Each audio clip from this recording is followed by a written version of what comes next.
Salut à toutes et à tous, alors aujourd'hui on se retrouve pour une vidéo un petit peu spéciale. Donc il s'agit d'une vidéo tutoriel sur comment colorier des yeux d'animé.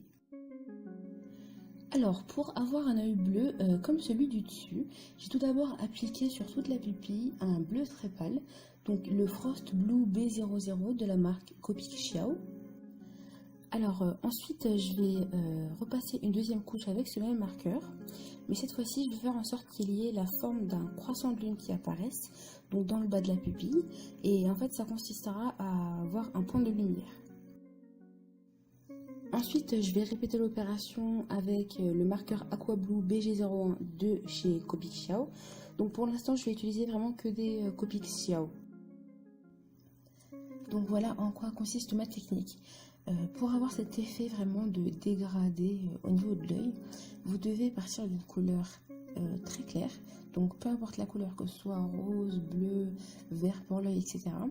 Vous devez vraiment partir d'une couleur claire jusqu'à une couleur très foncée. Donc essayez d'avoir, je sais pas, 5-6 couleurs différentes. Donc pour avoir vraiment un beau dégradé de couleurs. Quand vous commencez à colorier, donc vous partez de la couleur la plus claire de votre gamme de couleurs. Donc dans ce cas-là, c'est bleu. Donc j'ai pris un bleu très pâle. J'ai recouvert toute la surface de l'œil et j'ai formé mon croissant de lune. Donc quand vous avez une couleur vraiment très claire, vous avez un croissant de lune qui est vraiment très petit. Et plus vous augmentez, donc plus vous foncez la couleur, et plus la taille de votre croissant de lune va augmenter. Ce qui va faire en fait un effet de profondeur. C'est vraiment ça qui va faire l'effet de profondeur dans l'œil.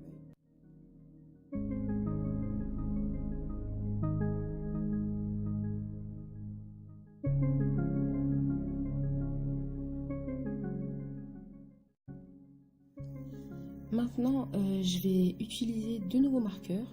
Donc, ce sont deux marqueurs de la marque Touch New que j'ai commandé sur AliExpress.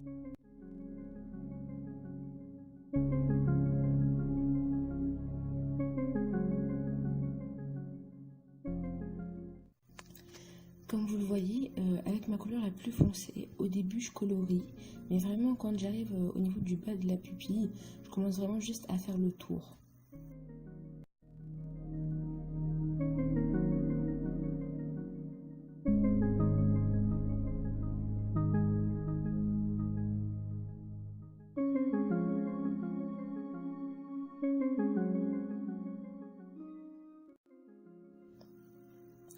Donc ensuite je vais utiliser le marqueur Blue Green BG09, donc toujours de chez Copic, en tant que couleur de transition. Donc ça va me permettre de mélanger un peu mieux ma couleur la plus foncée avec le reste de la pupille.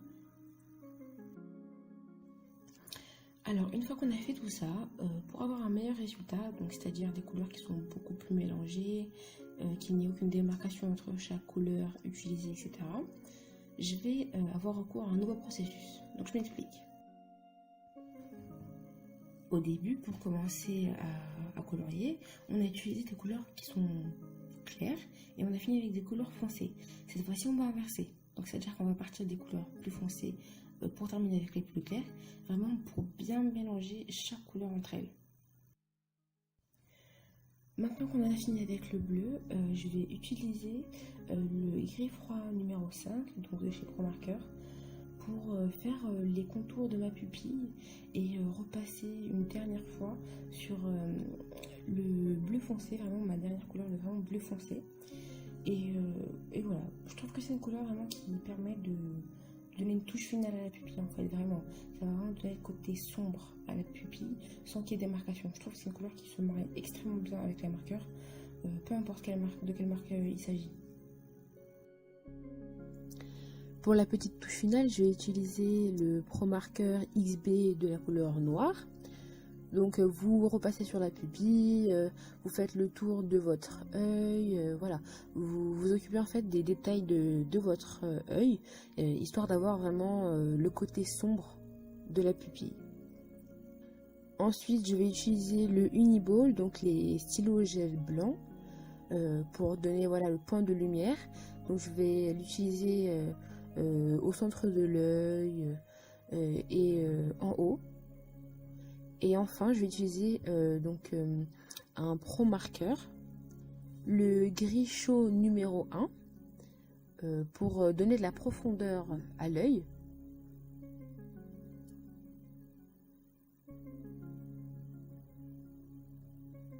Et ensuite, je vais ombrer donc ce gris à l'aide du gris chaud numéro 2, tout simplement. Voilà, vous pouvez utiliser juste un gris, il n'y a pas de souci pour ça. Alors, cette fois-ci, j'ai décidé de réutiliser la technique.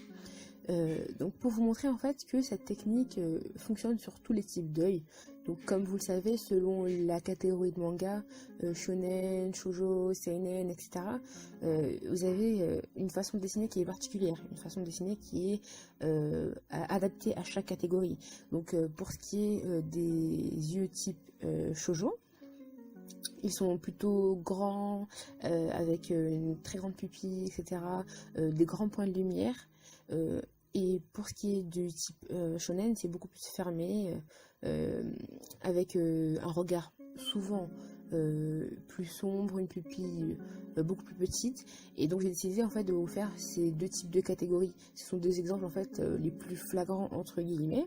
Donc pour ce qui est de la technique de l'œil bleu, c'est pour les shoujo, et pour l'œil marron, c'est pour le shonen. Et du coup, je voulais vous montrer qu'en fait, vous pouvez vraiment utiliser cette technique pour tout.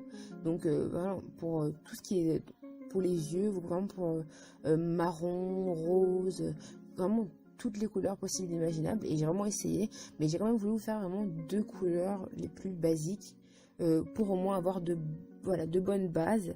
Et après, vraiment, je vous montrerai comment on peut faire avec différentes couleurs, même d'ailleurs des yeux multicolores. Je pourrais même essayer de vous faire ça si vous voulez. Voilà, vous me dites en commentaire et je vous ferai.